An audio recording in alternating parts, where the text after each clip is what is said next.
Hormuz straight में कई देशों के जहाज फंसे हुए हैं। ईरान की अनुमति के बिना जहाज नहीं जा सकते हैं और हॉर्मुज़ में कई देशों के जहाजों का जो जमावड़ा लगा हुआ है उसकी लेटेस्ट तस्वीर भी सामने आ चुकी है। हालांकि स्ट्रेट ऑफ हॉर्मुज़ अगले इस फेज ऑफ ऑपरेशन में एपिसेंटर होगा, बड़े दावे किए जा चुके हैं। समुद्री घेराव को देखते हुए बड़े दावे किए जा चुके हैं। खर्ग द्वीप हो या अलग अलग आइलैंड्स, उस पर हमलों को लेकर दावे किए जा चुके हैं। जबकि अब ये स्ट्रेट ऑफ हॉर्मुज़ की वो तस्वीर है जिसका खामियाजा पूरी दुनिया भुगत रही है और अभी भी हकीकत यही है कि ईरान की अनुमति के बिना कोई जहाज यहां से नहीं गुजर सकते हैं। अब सवाल डील को लेकर, क्योंकि डील को लेकर ईरान ने एक बड़ा बयान दिया है। डील को लेकर अमेरिका से बातचीत जारी है और पाकिस्तान के जरिए अमेरिका से यह बातचीत हो रही है। ईरानी विदेश मंत्रालय के प्रवक्ता इस्माइल बकाई का यह बयान।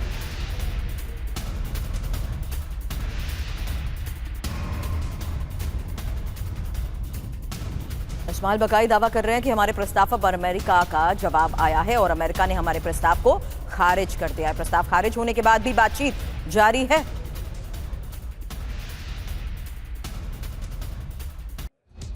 मनीष, जल्द इंफॉर्मेशन वॉल पर आइए। ये ईरान के प्रस्ताव पर अमेरिका ने जो जवाब दिया है और जो नई शर्तें हैं, उन्हीं शर्तों पर एक एक पॉइंट पर आपसे मैं रिस्पॉन्स चाहूंगी, क्योंकि जिस तरीके से बात अभी भी शर्तों पर अटकी हुई है, जिस तरीके से प्रस्ताव खारिज हो रहे हैं, अमेरिका ये शर्त 400 किलो यूरेनियम देना होगा रख चुका है, जबकि ईरान के प्रस्ताव को देखते हुए कहा जा रहा है कि सीमित स्तर पर ही यूरेनियम संभव है। ये कितना इंपॉर्टेंट फैक्टर है? मनीष, जल्द छोटा सा। देखिए, सबसे इंपॉर्टेंट तो यही है, किसी भी हालत में अमेरिका की शर्त को ईरान के लिए मानना संभव नहीं है। 400 किलो यूरेनियम अगर वो किसको देंगे, अगर रूस को देने की बात है, चीन को देने की बात है, तो वो तैयार है।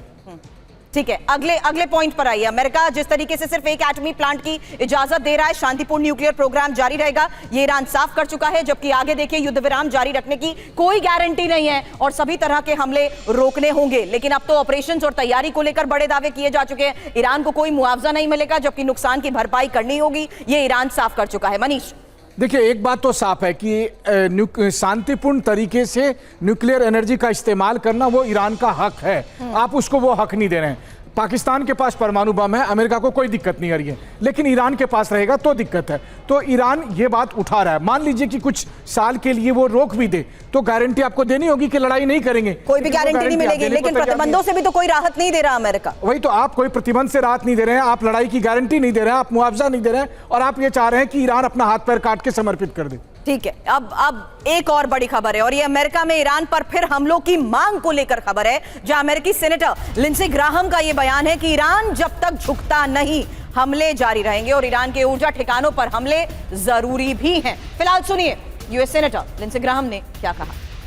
सरेंडर करो वरना तबाही होगी, और ये लिंडसे ग्राहम की चेतावनी है, जहां ईरान को जितना दर्द दोगे उतना जल्द डील होगी। तेहरान को पहले से ज्यादा नुकसान पहुंचाना जरूरी हो चुका है। ऊर्जा ठिकानों, ईरान का कमजोर हिस्सा जहां पर हमले जरूरी। यूएस का टाइम खराब करने की कोशिश ईरान कर रहा है। ईरान के परमाणु हथियार दुनिया के लिए बड़ा खतरा है। लेकिन अब हाई अलर्ट पर इजरायल की सेना है। एक और बड़ी खबर, जहां ईरान पर फिर हमले की तैयारी और ईरान पर हमलों में यूएस का साथ देगा। आईडीएफ सोर्सेज से चैनल 12 की ये रिपोर्ट। ऊर्जा ठिकानों पर हमले की तैयारी को लेकर दावा। तो इजरायल जंग की तैयारी कर रहा है और किसी भी वक्त प्रहार, क्योंकि अब बड़ी खबर है ट्रंप और नेतन्याहू के बीच फोन पर बात को लेकर और आईडीएफ की तरफ से तैयारी को लेकर भी दावा किया जा रहा है, जहां दोनों के बीच 30 मिनट तक बातचीत हुई है और ईरान पर फिर हमलों को लेकर यह बातचीत हुई है।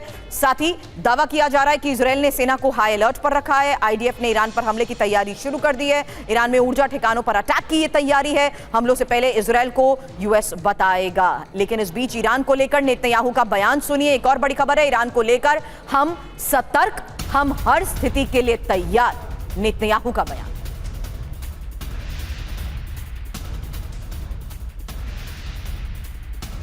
अब ईरान युद्ध पर इराक से पर्दाफाश, जहां इराक में इजरायल के सीक्रेट सैन्य बेस को लेकर खबर है और इराक में सैन्य बेस से ईरान पर हमले। इजरायली सेना ने सीक्रेट ठिकानों से हमले किए। न्यूयॉर्क टाइम्स की इस रिपोर्ट में दावा।